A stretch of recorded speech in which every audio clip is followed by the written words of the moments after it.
Hey guys, welcome to the Game of Thrones after show. We're just going to talk about Game of Thrones. So we're going to talk about the first episode, season premiere. If you haven't seen season 1, you probably don't want to watch this because there's going to be a big spoiler, and everyone who's seen season 1 knows what the spoiler is. You probably just want to watch season 1, don't even bother. If you've seen this is awesome. Season premiere was a great season with a lot of key moments, and it was just beautiful. So let's just start from the top. We're going to go through an episode recap and just run it down.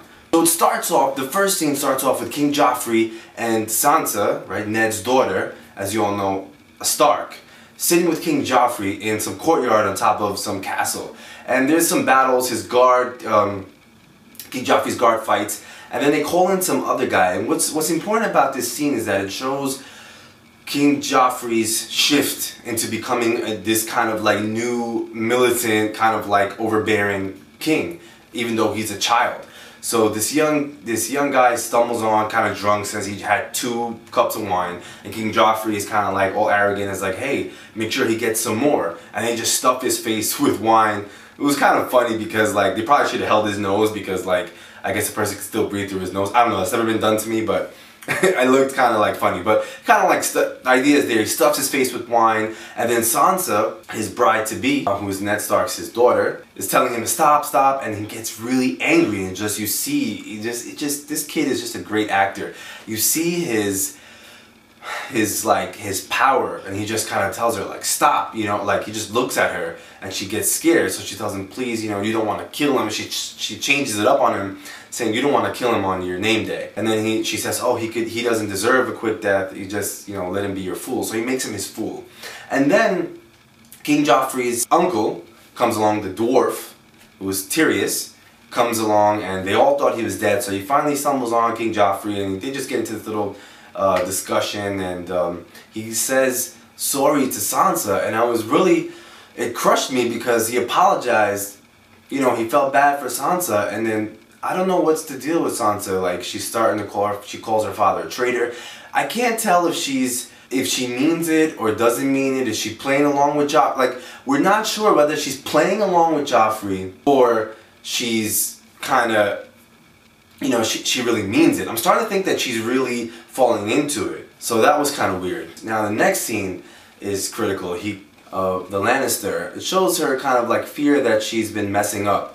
So he goes up and approaches the small council, and she's like, what are you doing here? Because only the hand of the king should be part of the small council. And then he's like saying that he is the hand of the king. And she's like, what? And they read the letter, and it says that her father has delegated him as the hand of the king, and she's like all angry, and she tells everyone to get out. And you know, she's some woman, I tell you, she's a great actress as well, but just amazing. That's, you know, her how overbearing she is. So she has a discussion with Tyrious, and Tyrious just realizes that they lost Arya, Ned Stark's daughter, and everyone knows what happened to Ned.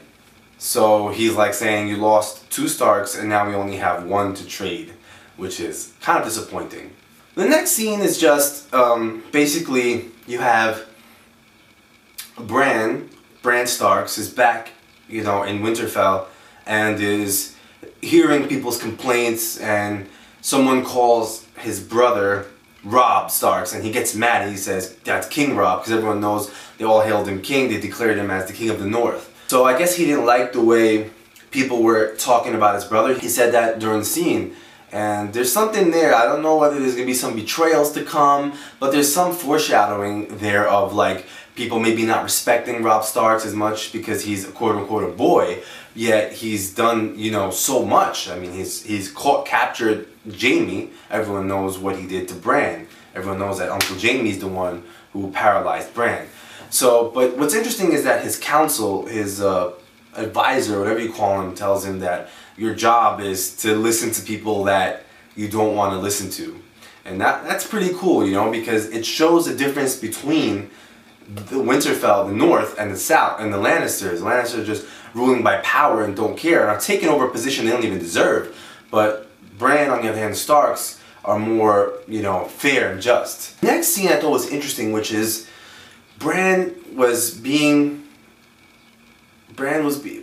dreaming, and of something moving, and then when he went to the water, we saw that it was some kind of wolf. And then in the next scene after that, it was actually Bran who was walking and looking at himself in the water. So there's some metaphor of, you know, is Bran a wolf? Is there something, there's something going on with this? I don't know, maybe I'm overthinking it, but it seems really interesting. They look at the comet, they captured her. She was from the last season when she tried to kill Bran. She tried to capture him at once, and his brother saved him. Now she's the servant with them. She tells him the comet means dragons. So we don't know whether it's dragons. It seems like it could mean that, because we know that's what Daenerys, Princess or Queen Daenerys, is, a dragon. Then the scene goes to Queen Daenerys, and there are the Khaleesi. They are kind of lost in some desert. They don't know where they're going, and they're just it was the white horse that Drago gave her just collapses, and it marks like the death of the old and what's coming forth, because the horse was given to her by Drago, who died. It's kind of marking her new path. Then she commands some other people to just go look for shelter. But the takeaway here is that there's a mark of her power, and that the people are starting to kind of give in to her now that she's proven that she's a dragon. The next scene was interesting because it was of Jon Snow. Everybody knows who's the bastard. The poor bastard. I just feel so sorry for him. Everyone just seems to be picking on Jon Snow. Would you just leave him alone? I wish you would just get some balls and just shut everyone down, but I feel like he's letting everyone speak to him in that manner. Everyone keeps calling him the bastard and all. So anyway, Jon Snow with the Night Watch, who they used to cover the wall, I think what's happening here is that they're going kind of southward, and they're looking for shelter and for people to kind of join them to protect the wall. It's not fully clear, but they stumble on this guy who basically all the guards, Jon Snow and his friends, soldiers, they mention that guy who lives in that little village marries his daughters, and then he just keeps generating. I don't know what's up with these medieval time stuff where everyone's marrying their kids. Is that really what they did? I don't know if it's just for fun or if they really do all this incest. But the Lord Commander is in talking with that guy. And then Jon Snow comes in, and that guy just giving him a hard time, just like everybody else. He just says, why is that kid looking? He's staring too long, and he calls him a bastard. Everybody's just picking on Jon Snow. I just feel so sorry for him. So, you know, and then he's like, oh, this kid's all pretty, and keep him away from my daughters. But that guy eventually allows them to stay and just says, as long as no one comes near my daughters. You know, this guy, I don't know what it is between him and his daughters and his wives, really, they're his wives. But then on the way out, Lord Commander kind of like, after they were granted stay, Lord Commander grabs Jon and almost chokes him and tells him, who am I? Who am I? And then he tells him, you know, you're the Lord Commander. And he says, who are you? Who are you? And he says, I'm Jon Snow. He said, no, who are you? And then he says, I'm your steward. He's like, you want to lead one day, then learn to follow. That's a great line. You want to lead one day, learn to follow. But there's something, I don't know why they're picking on Jon Snow so much. I don't see what he did. What did he do wrong? He went in, I don't know, there's something about what he did when he approached. Maybe the guy didn't like the way he was staring or something, but it was something about, like, they're picking on Jon. So Jon just needs to just stand up. Now, this scene is one of the very important scenes because this is Stannis Baratheon, who's the rightful heir to the throne, who Ned wanted to grant him as the rightful heir, which is why everyone just got mad at Ned and betrayed him, because they were like, you should just take over. And since Ned Stark didn't take over, they just betrayed him and went with the Lannisters. But this Stannis Baratheon is the brother of the Robert Baratheon king who died, and he's the rightful heir. So here he is.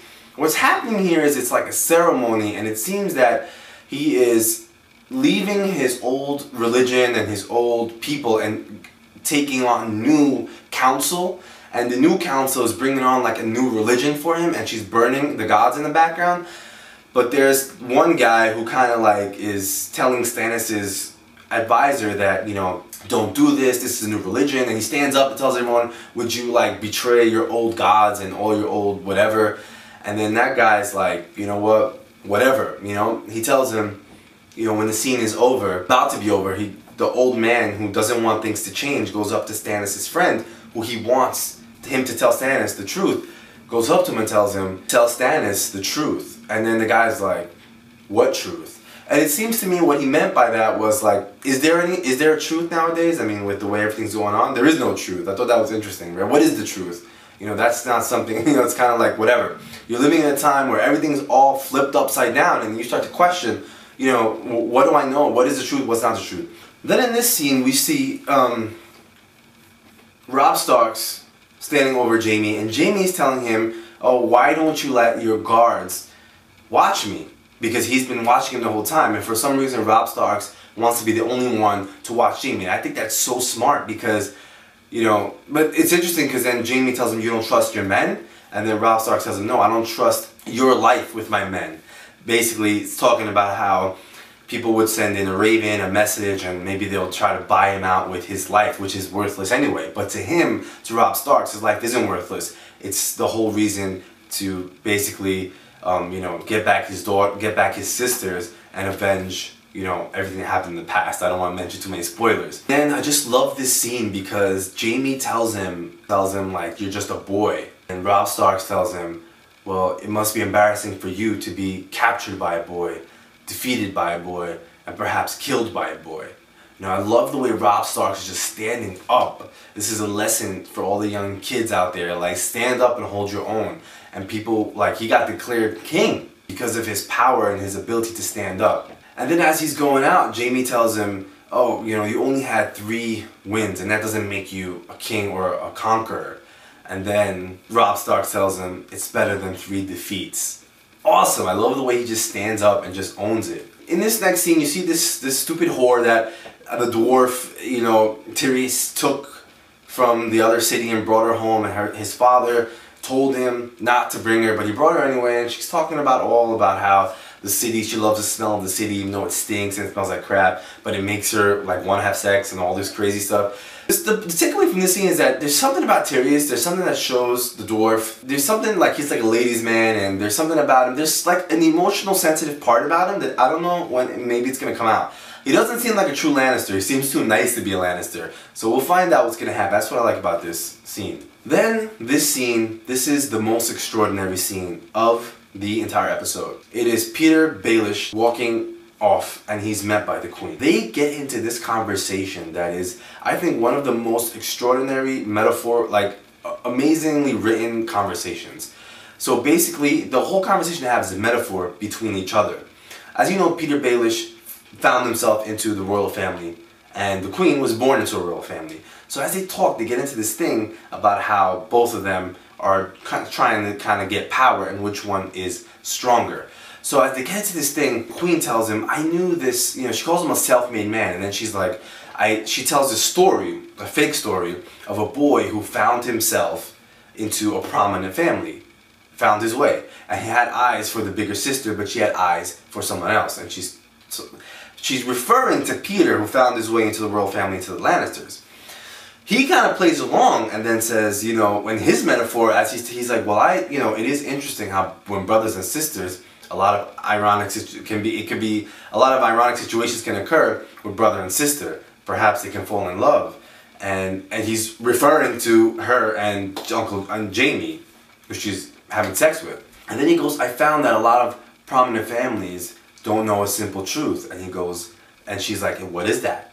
And he goes, the knowledge is power. He pauses, and then she's like, sees him, and it's just amazing. She's like, cut his throat, and you're like, oh my god, the guy's all nervous. And it's just, I changed my mind, this hoe. And then she's like, I changed my mind. And then she's like, alright, she just starts commanding the soldiers to do all these weird things. She's like, alright, step back, step back 3 steps, and close your eyes. And then she goes up to him slowly, and she says, no, Baelish, power is power. And he's just like, whoa, you know? And then she just tells him, like, stop following your whores and go find Arya, who they're looking for. This was an amazing thing. Knowledge is power versus power is power. I mean, everyone talks about how knowledge is power, but truly, it's a great question. Is knowledge power, or is it just a facade of power? Or is really your performance and your current situation and whatever you're in, is that power? That's really what she's referring to here. I just was blown away by the metaphor. I loved the battle. You gotta go watch that again and listen to the conversation, because it's really, really important to the story. So I don't know what's gonna happen with Peter. I don't know. Who knows what's gonna happen with Peter Baelish? Some crap is gonna happen. We'll see. In the next scene, you see Robb Starks, who is telling his mom that basically they want to they want to team up with Renly Baratheon, who's the brother of Stannis Baratheon, who is the younger brother, and he wants the throne as well. I don't know why he wants to team up with Renly and not Stannis, who's the rightful heir. That's what we're still trying to figure out. He does that, and then his friend wants him to team up with his father because he needs ships, and his friend is basically saying they need to take on King's Landing. But what Robb Stark wants to do is, he wants to have peace, but he wants that the Lannisters never enter. So he wants basically for him to be declared the King of the North, for them to do whatever they want in King's Landing, but to never step back into North ever. And if they do, he'll kill them himself. So that's his peace terms, that they just go their separate ways and the North will be a free state. But his friend is telling him they're never going to go for that. If you want this to ride, you got to just take King's Landing and become the king of the throne. So, I mean, I don't know what's going to happen. It seems like, I think his friend is right, so we'll see. I think Robb is going to find himself in a situation where he's going to have to take on the whole throne of all the kingdoms, so we'll see. This was another huge, important scene where you really see the power of King Joffrey when his mother approaches him, the queen, and he starts asking her about the lie, he just says, I heard some disgusting lies about Uncle Jaime. And he starts getting really dirty. He's like, oh, have you ever, had sex, with, someone else? Maybe his father got tired of her, and she slaps him. And he makes this face like, he looks back up and then looks at the guards and sees that they saw that he got slapped. And he stands up to her and he says, you know what you just did is punishable by death. And you're like, whoa, he's talking to the queen like that, his mom. He's starting to have some balls here. I don't know, he's just switching up. King Joffrey, I don't know what to expect of him. And he says, you'll never do that again, ever. And I was just like blown away. Like, it's just, now this scene is awesome because you saw him stand up to the queen. So now you know what he's capable of, that he can stand up and go against his own mother.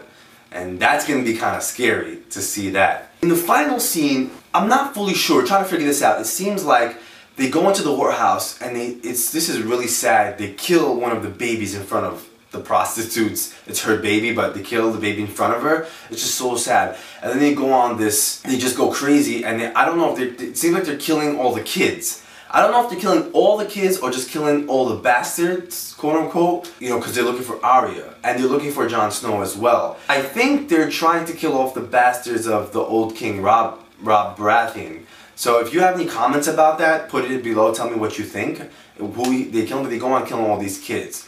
And then the episode ends with Arya leaving with the caravan, and she's with what I think is the old King Robb Baratheon, who died, one of his quote-unquote bastard sons, and she's leaving with him.